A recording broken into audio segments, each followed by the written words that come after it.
On film, the Andy Griffith Show may appear to be a cozy Southern embrace, but behind the scenes it was much different. Everyone remembers Ron Howard as young Opie, a child growing up in the charming, quiet village of Mayberry with his innocent face and vivid red hair. He was the boy next door in America. In actuality, however, life behind those white picket gates wasn't nearly as idyllic as it appeared. Indeed, Ron, Andy Griffith, and Don Knotts enjoyed genuine laughter. But there was also genuine tension. Ron silently couldn't stand one cast member in particular. He wasn't alone either. The type of conflict that wasn't limited to the set was started by that same individual. Andy Griffith carried it with him long after the filming was over. He never fully forgiven one dispute. This wasn't your normal public outburst Hollywood drama. No. For years, this was kept under wraps and in the shadows, but it was genuine and had an impact on all those involved. Don't misunderstand. The Andy Griffith Show was a huge success. With 249 episodes of charming small-town life, it debuted on CBS in 1960 and continued until 1968. It was mostly in black and white, with a splash of color introduced in the final seasons. However, the atmosphere remained the same regardless of the shade. Easy, charming, and sentimental. In fact, the show began as a backdoor pilot on the show hosted by Danny Thomas.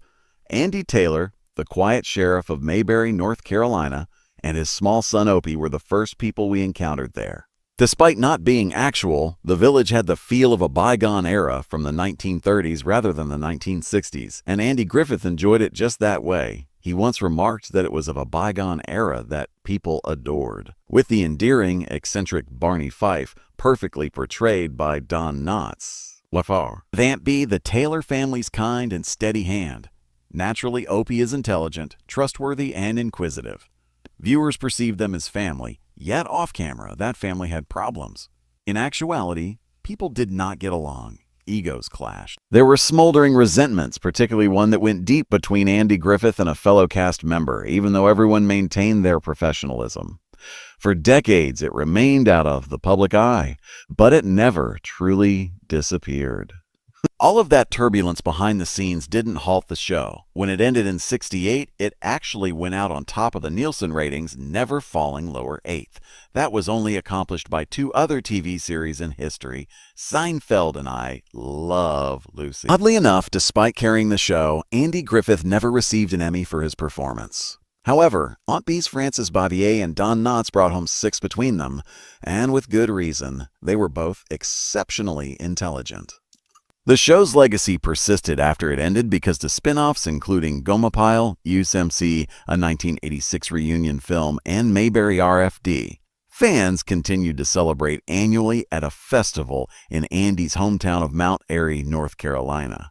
Evidence that, despite its non-existence, Mayberry continues to have a particular place in people's hearts. However, Ron Howard was already looking to the future while the rest of the world was clinging to Mayberry. He was discreetly establishing a completely new career, this time behind the camera, after outgrowing the front porch and fishing pole.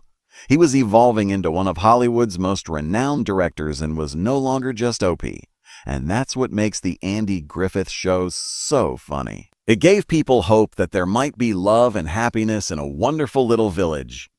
The true narrative, however, is one of complex characters, unspoken rivalries, and a young actor who cut through the fiction to discover his own truth. Ron Howard might have taken a vacation when the Andy Griffith Show concluded. For a while, he may have gone off to be a typical youngster, but not Ron.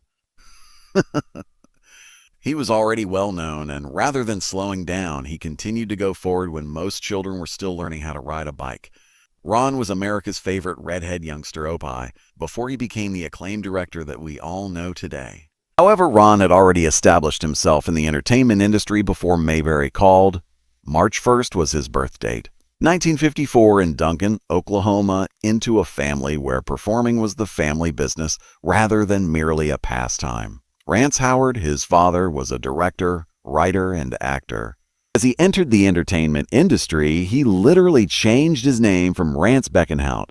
Although Rance was in the Air Force when Ron was born, performing was always a part of the plan. Jean Spiegel Howard, Ron's mother, was also an actress.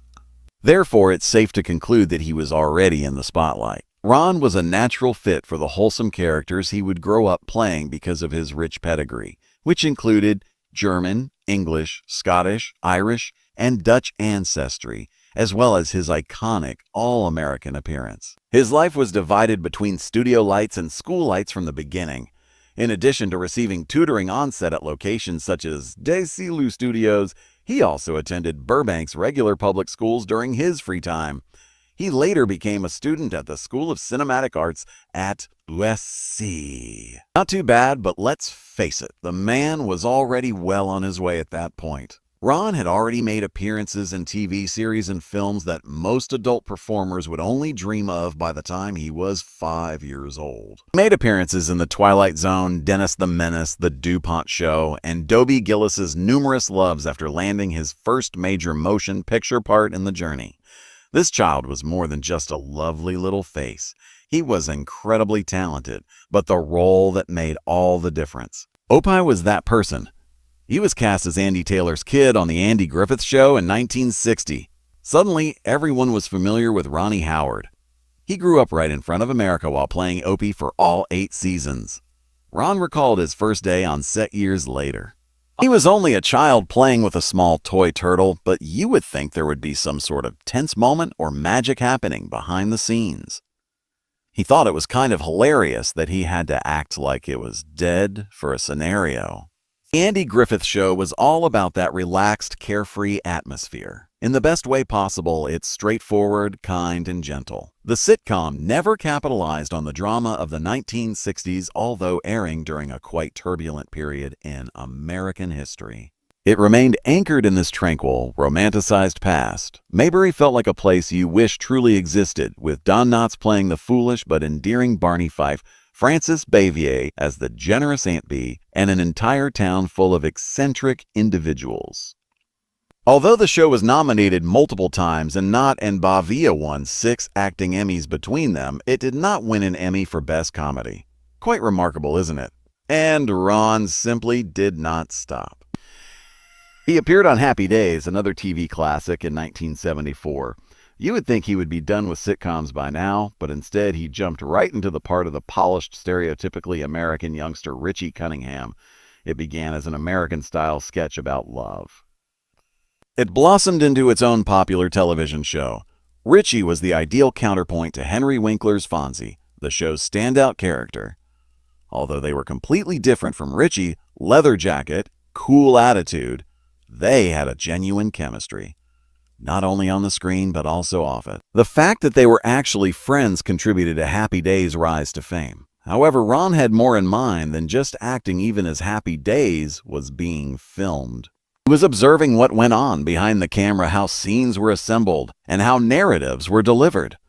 Already, he had visions of directing, and everything really started to take off once he entered that world. The fact that Ron Howard's directing career began with a car accident is, somewhat poetic. Not exactly, though there were a number of them in his debut movie, Grand Theft Auto. The year was 1977. Furthermore, Ron wasn't quite Spielberg yet. People would still point at him and ask, "Hey, isn't that Opie?" But he was moving behind the scenes. It wasn't a beautiful red carpet scene when he made his directorial debut.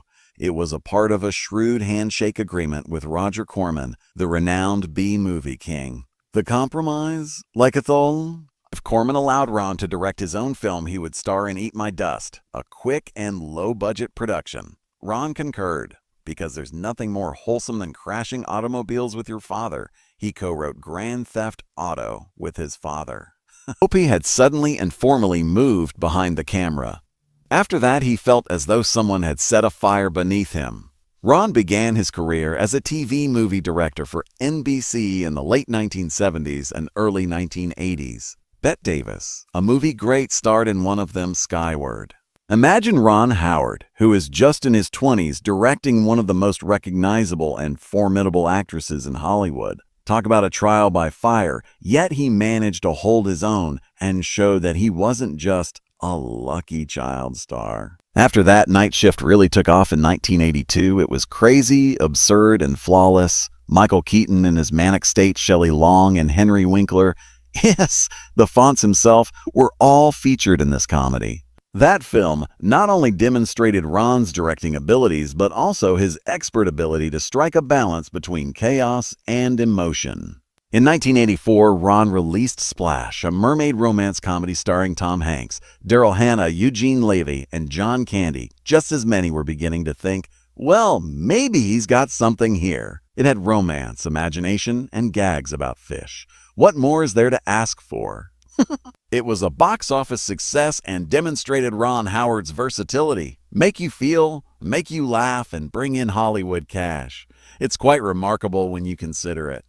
On the Andy Griffith program, he is a 5-year-old pretending that a plastic turtle has died. The next, he's guiding Tom Hanks as he falls in love with a legendary marine animal. Expansion. However, Ron had a front row seat to something far messier. The actual drama on the set of the Andy Griffith Show, before all the accolades, the box office successes, and the directorial legend status. And no, we're not referring to rock throwing by Ernest T., Bass, or Otis the Town Drunk. A quarrel that developed gradually and lasted longer than most TV reboots is what we are discussing. Sheriff Andy Taylor and Aunt Bee, America's favorite TV aunt and uncle, exude warmth, comfort, and cornbread on screen. But OMG, off screen. It felt cold, almost frigid. Television icons of the mid-century era were Frances Bavier and Andy Griffith.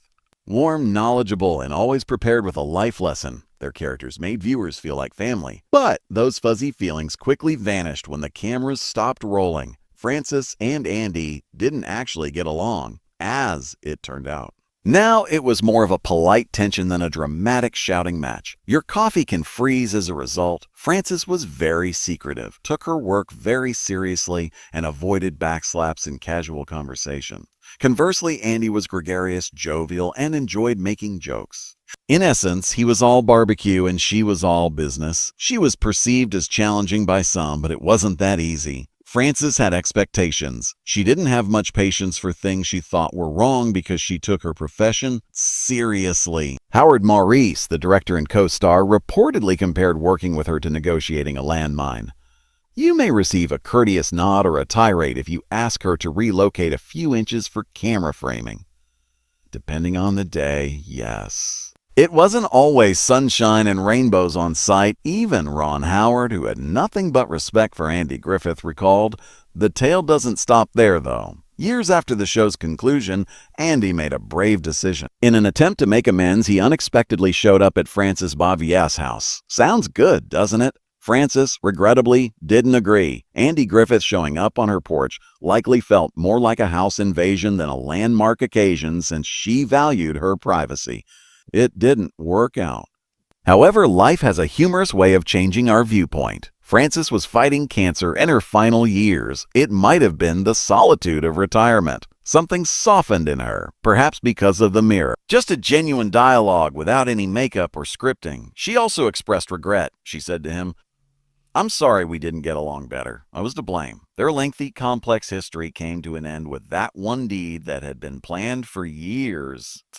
Later on, Andy talked about how much it meant to him. It served as a reminder that individuals are flawed, proud, and occasionally hesitant to express what is truly necessary. At the age of 86, Frances Bavier died in 1989. Despite having been born in New York City, she lived out her last years in a small, peaceful community in North Carolina, not far from the made-up Mayberry she helped create. She had a modest life away from the limelight, and neighbors recall her as being more kinder, more quiet, and far gentler than the Hollywood narratives implied. Like Aunt Bee would have, she maintained her dignity even in her final days. The last scene starring Andy Griffith did not take place on a studio. His house on Roanoke Island, North Carolina, was the location. Calm, quiet, away from the cameras and the cheers. He died while sleeping at the age of 86, which was the same age as Frances Bavier at the time of her death. Although the reason of death was never disclosed to the public, it really wasn't necessary because, after a meaningful life, what mattered more was that he passed away in the manner that most of us had imagined, surrounded by the location he loved. That following day, his family buried him. He named his sanctuary there on the island. No show. No Hollywood glitz, just tranquility. It seemed like the real end of an era to fans who grew up watching the Andy Griffith program. Two icons from a more innocent era, Frances and Andy, were no more. Perhaps it was more than just the loss that struck hardest. It served as a reminder that real people existed behind the flawless TV grins that dominated our society. Those who had difficulties, individuals who were not always on good terms. Despite their share of icy silences, Andy and Frances ultimately made a better decision. They opted for forgiveness and grace. Who was right or wrong didn't matter. The phone call, the apology, and the straightforward, sincere exchange between two performers who had previously performed together and had now found serenity away from the stage were what counted. Ron Howard's life was slowly coming to an end, but something equally significant was happening at the same time. A story that never made the news or the tabloids. A tale about love. Not the Hollywood type, with its spectacular splits and pictures taken by paparazzi. The kind that most people aspire to but rarely find. The genuine kind, the steady kind. Cheryl Howard and Ron Howard's love. Half a century. They have been wed for that long. Take a moment to process that. Half a century. Ron posted a picture of them standing on a beach at sunset on June 7, 2025. Them. No glamour, no red carpet. Just two people who have grown up, aged, and matured together for the majority of their lives. The caption?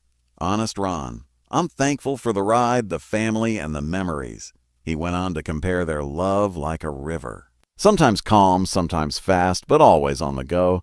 And what's their secret? We simply continued to paddle. That sums up marriage, doesn't it? When they were 16, they met. Just two California high school students. He had that Opie charm and freckles. Wounds. He was struck by the quiet strength she possessed. Ron claims to have known immediately. It was her. It was their first date. He drove his Volkswagen Beetle, which was mint green, to pick her up. Traditional. Took her out for pizza after the movie. Oh. Years later, he joked, "The cast and I still get along well." But Cheryl didn't immediately say yes to marriage. Actually, she wanted to make sure, which is why it took Ron 3 tries. Not because she didn't love him. Before being married, she wanted to pursue her own aspirations and objectives.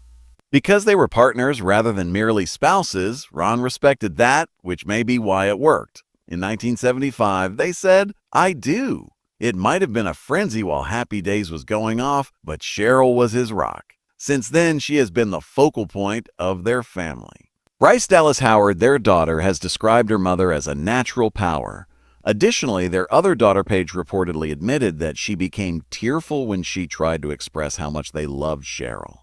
She is everything to us. The sun, the moon, the stars, that's the problem. The Howards are not simply another well-known family from Hollywood. They work together as a team. Not only did Cheryl encourage Ron, but she also influenced him. She has supported every new endeavor, every early dawn, and every late night. Always in the story, but not in the spotlight. It hasn't always been simple, and Ron will be the first to admit that. Marriages are not maintained by love alone. You require patience, communication, and a little bit of good fortune, and a readiness to develop and continue developing as a team. They accomplished it that way. They still do it that way. Through movie premieres, long nights, 4 children, hundreds of set calls, and experiences that will never be forgotten. Day by day, year after year, they simply continued to pick one another. Probably the most impactful narrative Ron Howard has ever delivered is that one.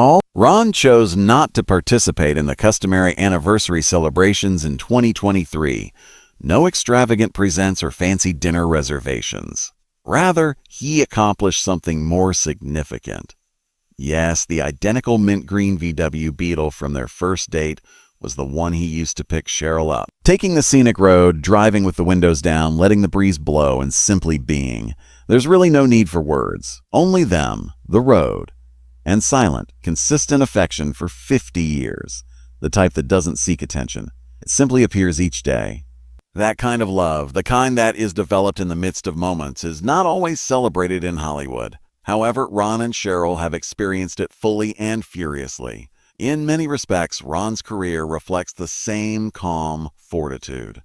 Ron created a career for himself performing both acting and directing, and he somehow made it appear easy, unlike many well-known people who switch between the two. Most people think of him as the endearing Richie from Happy Days or the cute, red-haired boy from the Andy Griffith program. However, he was already listening intently and learning as much as he could. Early on, he was aware that he would be operating the camera rather than merely standing in front of it.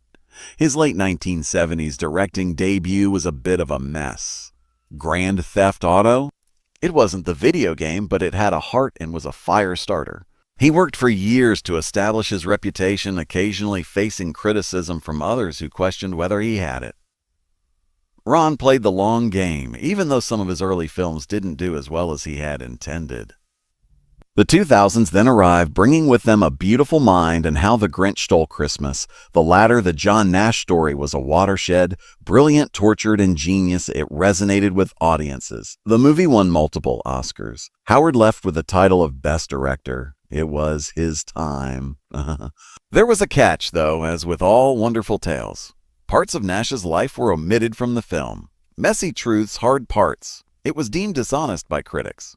Howard said that in order to concentrate on the emotional core, he omitted some details. But when Nash was personally impacted by the backlash, it struck him deeply. For him, that went too far, because to Ron, narrative is about people, and it's important to preserve them, not simply about drama. Then comes Hillbilly Elegy. Back then, J.D. Vance wasn't a member of Congress. He was merely a man with a complicated and unvarnished tale about growing up in difficult circumstances. He informed Howard that he saw the human side. However, it hurt to see Vance eventually enter politics and adopt opinions that seemed so dissimilar from the narrative Ron believed he was assisting him in telling. It felt like a bait and switch, not because of politics. Like when someone you trust shows you a different side of themselves that you weren't expecting. And Ron had experienced that emotion before. It reminded him of the set of The Andy Griffith Show, where a childhood co-star was the source of all the warm charm. The actress who played Aunt Bee, Frances Bavier, was not at all like the character she portrayed on TV. She never made Ron feel welcome and was chilly and aloof. There was a particularly difficult scene where Opie had to consume jar after jar of Aunt Bee's awful pickles. Pickles were something Ron detested, but worse than that was having to stand next to someone who made him feel inferior. That chill lingered with him, but he never complained about it, not even afterwards. Thus, that old memory flooded back as Vance, a man Ron had once attempted to encourage, changed into someone who now appeared to be unrecognizable. There was more to this than a change in politics. The trust was broken. Ron didn't specifically call him out. He was not required to. Sometimes a well-timed pause or silence speaks louder than words ever could. Ron, however, did not become resentful. He became wiser. He spent his whole life learning how to deal with people, stories, and the difficult space between them, starting as a child actor and ending as an Oscar-winning director. He is now aware that not everyone you attempt to assist will adhere to the narrative you supported. That doesn't mean the work is in vain. It simply adds realism to the lesson. Perhaps that is the true lesson to be learned from this. A reminder, not a Hollywood conclusion. Humans are complicated. There are layers to stories. Furthermore, a person's behavior today does not guarantee that it will continue tomorrow. Therefore, cling to a lover, friend, or even yourself who has been there for you through thick and thin. It's not common, it's gold.